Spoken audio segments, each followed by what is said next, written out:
नामदेवाचे होते की देवाने नामदेवाची परीक्षा पाहायचं ठरवलं. लक्षात घ्या, लय गरिबी. असं म्हणतात नामदेवाच्या घरी संध्याकाळी काय खावं ही चिंता होती. संध्याकाळी काय खायचं याची चिंता नामदेवाकडे होती. केशव शेठ म्हणून एक व्यापारी मोठा ट्रक भरला आताच्या भाषेत आणि छोटा हत्ती भरून आणला. त्याच्या बैलदारात उभं केली बैलगाडी आणि उभी केल्यानंतर म्हणले वहिनी काय म्हणले हे उतरून घ्या. कोण तुम्ही? म्हणजे मी नामदेवाचा मित्र केशव शेठ नामे नामयाचा मित्र मी असे सर्वत्र व्यवसायी देवाला उतरून घ्या म्हटलं. आणि ही माऊलीला बाळांना फार आनंद झाला.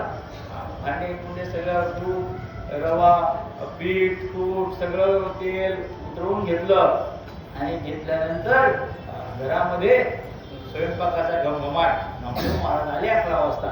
12 वाजता आले. पाहतात तर दारावरती रांगोळी आहे आणि माऊलीने हातामध्ये पंचायती घेतली. सुंदर शालू परिधान केलेला आणि आरती केली. नामदेव महाराजांनी नीट निरखून पाहिलं म्हणे का आपल्या घरात अवदसा कोण शिरली. भक्ताला ऐश्वर्य अवदसा वाटते, संकट वाटते. आणि नामदेव महाराजांनी विचारलं म्हणे काय ग कसं काय? म्हणे अहो तुमचे मित्र केशव शेठ आले होते.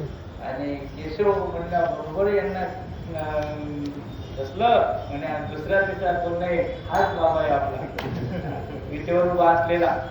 त्यानं चेक केलं म्हणजे मग काय नामदेव महाराज म्हणले तेव्हा हे कशाला आमच्या घरामध्ये विघ्न आणलं. मग चंद्रभागे स्नान आम्हाला दिसेल तरी देई हेची आम्हादान चंद्रभागे स्नान हरिकथा. हे नामदेवाच्या चरित्रातलं आपण आपल्या गाथेतला. मग वाटियाला दाना सर्व माल.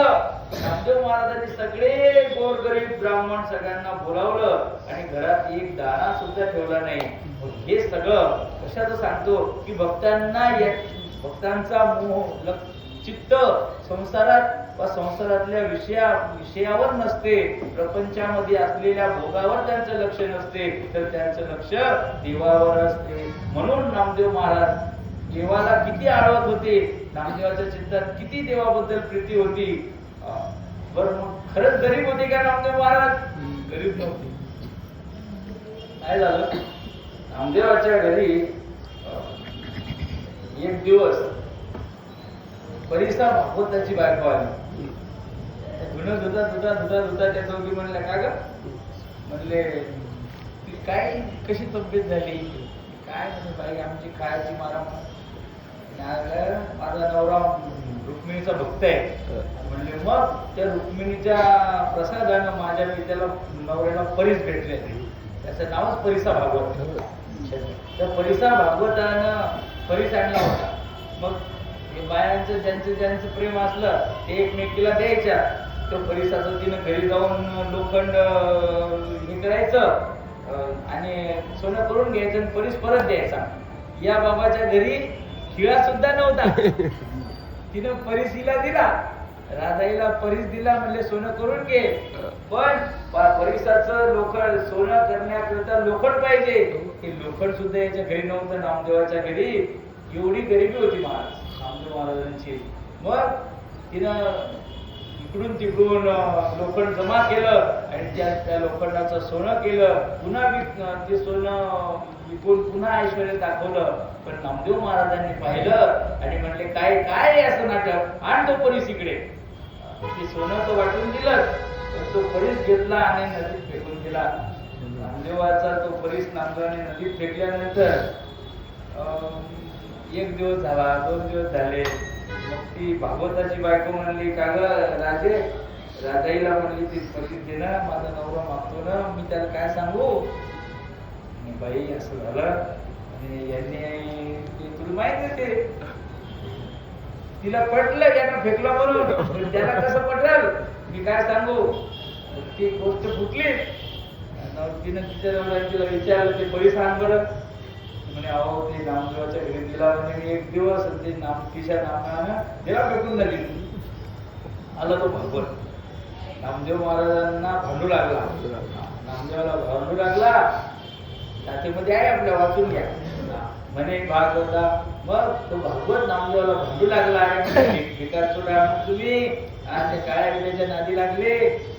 काय दिलं तुम्हाला त्या विड्यानं? आमच्या रुक्मिणी मातेनं बा म्हणे मला कसं दिलं असं सांगू लागला. आणि नामदेवाला भांडू लागला.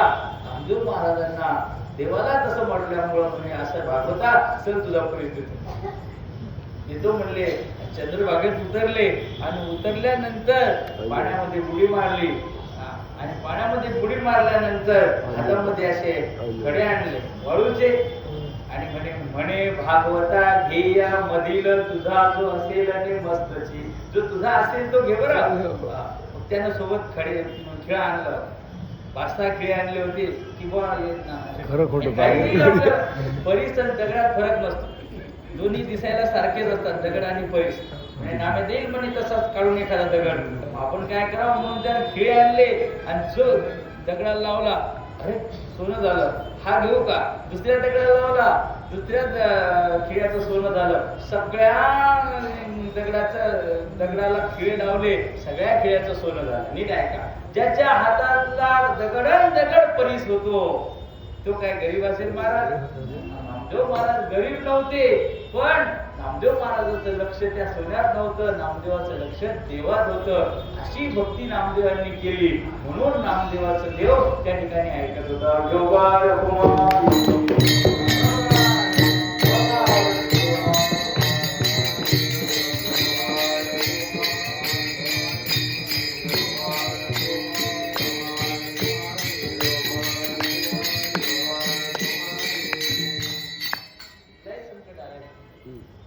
प्रत्येक वेळेला तीर्थयात्रेला गेल्यावर नामदेवाला तहान लागली तेव्हा देवाने गंगा भागीरथी प्रचार सुरू. एक वेळेला तर अकबर नावाचा राजा होता. त्या अकबराला म्हणले तुला लय मोठा भक्त म्हणतात, म्हणजे तुझी परीक्षा पाहतो म्हणून गाय कापली अकबरानं. ही गाय जिवंत कर म्हटले. तर मेलेली गाय कुठून जिवंत होणार आहे? पण नामदेव म्हणले करतो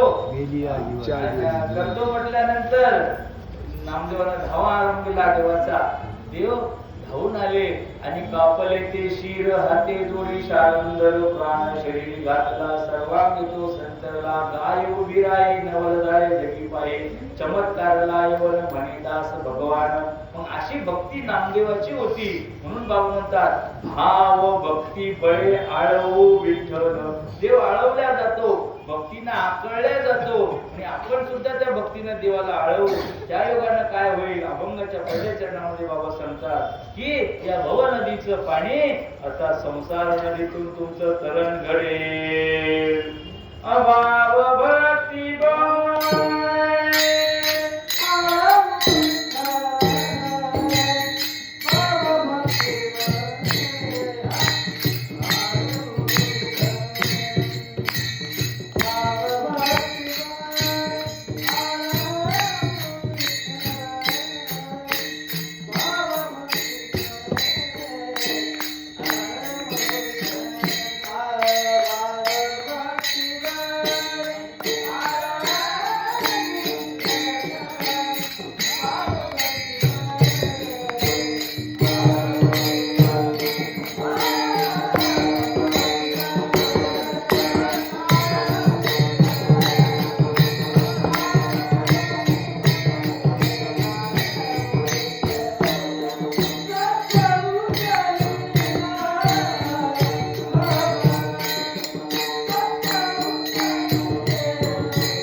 बळे म्हणजे भक्तीला साधन रूपता सांगितली. आणि आळवो विठ्ठल, आळवायचं कोणाला? देवाला आळवायचं. साध्य परमात्मा आहे. परमात्म्याला जर संपादन करायचं असेल, परमात्मा फळ संपादन करायचं असेल तर काय करावं लागेल? भक्तीच करावी लागेल. म्हणले इतर साधना ऐका, बाबांनी सांगितलं भक्ती पाशी मुक्ती जाणे हे निश्चित. निश्चित म्हणजे निश्चित फलपर्यवसायी. निश्चित फलपर्यवसायी म्हणजे काय? होईल बाबा, होईल नाही, होईलच. फळ मिळणार म्हणजे मिळणार. मग भक्ती करा, तुम्हाला मुक्ती मिळणारच आहे. मुक्ती म्हणजे सुटका. मुक्ती म्हणजे बंधनातून सुटका. संसार बंधनातून तुमची त्या ठिकाणी तरण घडेल, मुक्ती होईल.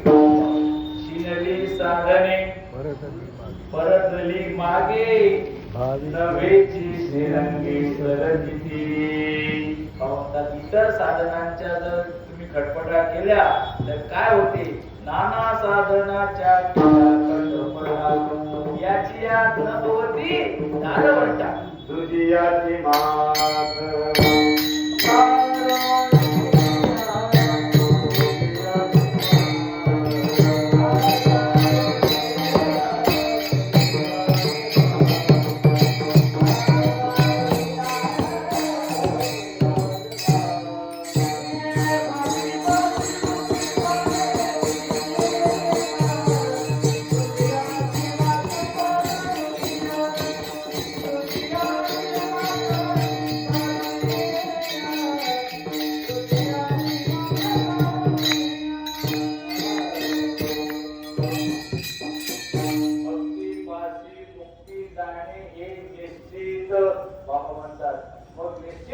बाकीचे साधनात, बाकीच्या साधनामध्ये धोका आहे. लक्षात घ्या.